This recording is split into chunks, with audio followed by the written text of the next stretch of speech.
በተለይም የኢትዮጵያ ፖሊስ ዩኒቨርሲቲ በታሪክ ለመጀመሪያ ጊዜ የኤክስኪዩቲቭ ማስተርስ በሴኩሪቲ ሴክተር ማኔጅመንት እና እንደዚሁም የኤክስኪዩቲቭ ማስተርስ ፒስ ኤንድ ፐብሊክ ሴኩሪቲ ስታዲስ በመጀመሪያ ዙር በዘንድሮ ዓመት የሚያስመርቅ ይሆናል።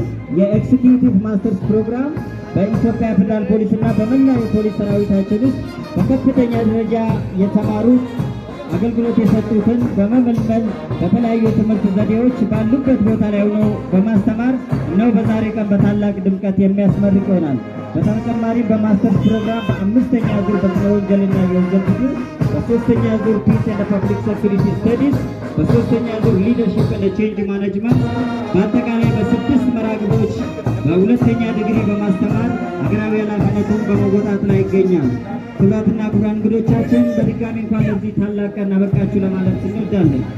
በመጀመሪያ ዲግሪ መርሃ ግብርን በፖሊስ ሳይንስ ከተለያዩ 12ኛ ክፍል ወጥተው የዩኒቨርሲቲ መግቢያ ነጥብ ያገኙ ተማሪዎችን በመቀበል በታሪክ ለመጀመሪያ ጊዜ በፖሊስ ሳይንስ የመጀመሪያ ዲግሪ በማስመረቅ ላይ ይገኛል።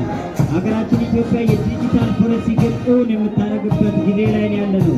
ይህንን እውን ለማድረግ የኢንፎርሜሽን ቴክኖሎጂ ለመጀመሪያ ጊዜ ተቀብሎ ለመጀመሪያ